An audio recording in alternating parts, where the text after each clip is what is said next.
lots of people have opinions on our choice to have a daughter, have a kid together. But I have no regrets. It's shocking to even hear that people feel confident enough to voice their opinions on a situation that they clearly haven't lived. But I'm not surprised. Tell me a little bit about that decision, because we also had Taylor Oldlazille on our podcast like about a year ago, and they also had a child. And I feel like, you know, from an outside, that makes perfect sense to me. But I also am like, in that time, that must be a very heavy decision to make. What was that conversation between you and Tanner like? It was very, very heavy. In 2023, when they found out his cancer was no longer curable, which they say stage 4 is not curable, but sometimes people get lucky. Okay. So at that point, we were like, all right, like, let's just keep doing treatment. And then they were like, it's spread past your liver, so it's not going to be curable. There's always going to be cancer in your body at some point. So they gave him 2 to 5 years to live in 2023. And we were like, hey, what do we want to do with these 2 to 5 years? And Tanner, me too, but Tanner just wanted so badly to be a dad. He had such a good relationship with his dad growing up. And even as adults, they're like these really nerdy best friends. That's so sweet. It is really sweet. So he really, really wanted to be a dad. And I had always wanted to have a family. So at that point, we were like, all right, let's have a kid. And then he got sepsis and was in the hospital from July to January 2024. So we held off on that dream. I had done an egg retrieval in the summer of 2023 to plan. Before this happened. Yes, to plan to do an embryo transfer in September. And then we just held off. So we had 12 frozen embryos just waiting for when we made the decision to. I don't know a whole lot about like that process. So why the summer of 2023? Why not do an egg retrieval in 2024? What was kind of the reasoning behind having those frozen eggs ready to go? Like, what does that process look like? Well, we wanted to do a transfer in September, so our child would have as much time with Tanner as possible. So that was the original plan.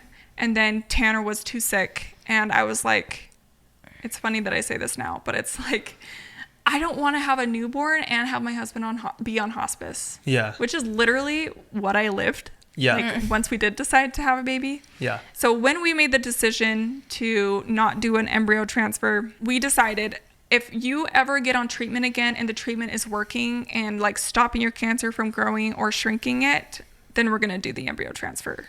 So fast forward to 2024, he was on a treatment that was working. His cancer numbers were going down.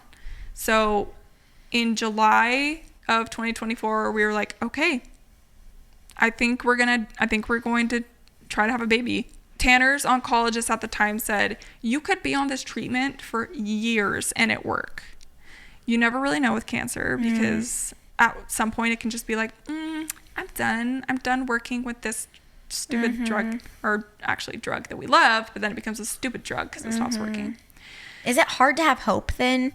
Yeah. Because you're like, this feels futile. Like if it could just, gosh. I just came to a place of, I was tired of the roller coaster because it's very much a roller coaster and it's really, really hard emotionally. I came to a place where I was like, cancer is going to take Tanner's physical life. I'm just so grateful for every single moment I get with him.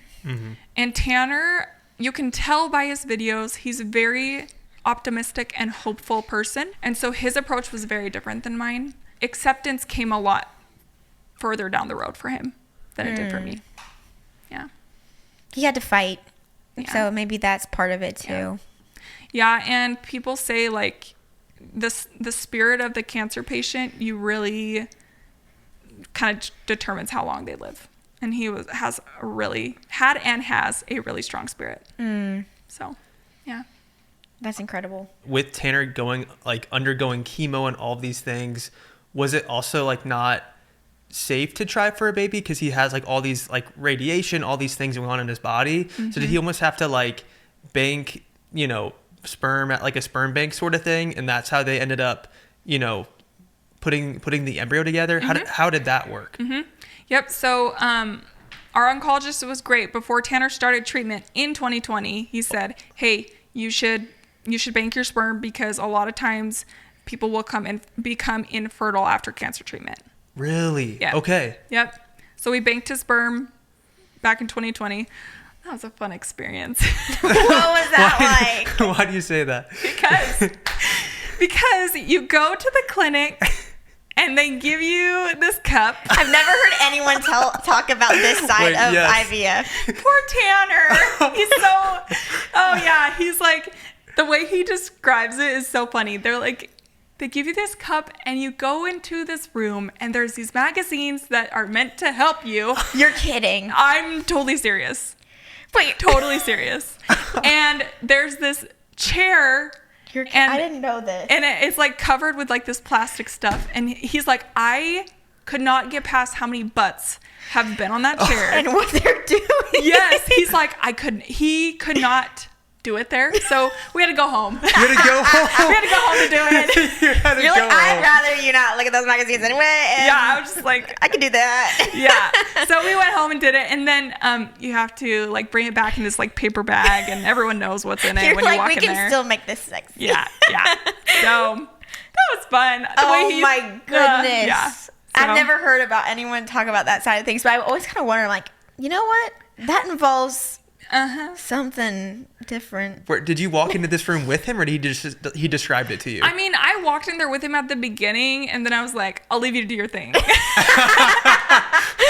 I'm like, all right, I'm going to go like sit in the waiting room. And then he came out, and I'm like, that was quick. And he's like, I can't do it. I can't do it. He's like, I'm out. Yeah. I'm out on this. Do you still have access? So we use his sperm to make the 12 embryos. So we have the 12 embryos. We don't have a sperm anymore. We just have the 11 embryos. And Amy Lou, my daughter. Aww. So sweet. Yeah. So of the 11 embryos, do you know which ones are like girls and boys? Yeah. No way. Yeah. And so they just give you, they're like, all right, here's this piece of paper and just read it. It'll tell you all about your kids. Yep. So you can pay to get testing done on the embryos. It's genetic and chromosomal testing. So they like grade the embryos and like the healthiest to the least healthy. So we had, I think we had 6 boys and 6 girls, which I will not be having 12 kids, but that's what we have available. Wow. Yeah. No way. Yeah. So did you and Tanner ever have the conversation of having another kid, like in addition to Amy Lou? Yes. So we've had that conversation numerous times, and it's pretty much always been the same. He has just said, if you feel like you want to use the embryos later in life, I'm okay with that. And if you feel like you don't want to, I'm okay with that too.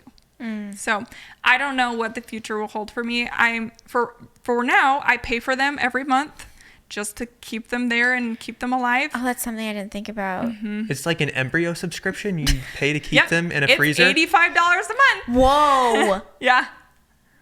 Wait, that's shocking. That is shocking. I would have thought it was just like a one and done. You pay the money up front and you're good. But I guess the freezers are probably expensive. No, they're tiny. They're teeny tiny. I didn't know that. Yeah, but you're like basically preserving 11 lives. Right. Yeah. So $85 a month. I have another widow friend, and her husband's been gone from Earth for 7 years now, and she still pays for the embryos that she has. Even though she has 2 twin boys, she just can't bring herself to stop paying for them. So you must have such a connection. Yeah. That's a weighty decision. Yeah. Having a daughter, you guys got to decide that you wanted to have a daughter, right? Like that was a decision that you made. Talk to me more about that, because I think that's super unique, and I think the story behind it is really cool too. Deciding for a girl. Yeah. So I really wanted a girl for my own selfish reasons of having a little best friend and getting to dress her up, because that's really fun. But some more academic reasons. Like I taught child development at the university, and so I had a lot of knowledge about kids growing up without a specific gendered parent.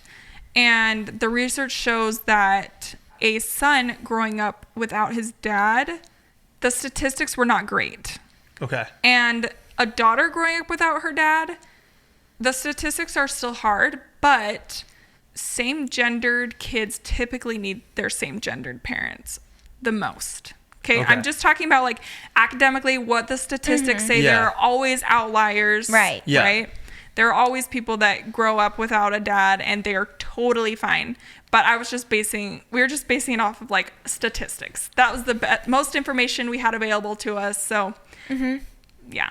And making that decision to have a baby, you both knew at that time that Tanner wasn't going to be around for very long, right? Yep. Yeah, we knew. We didn't know how long. At that point, let's see.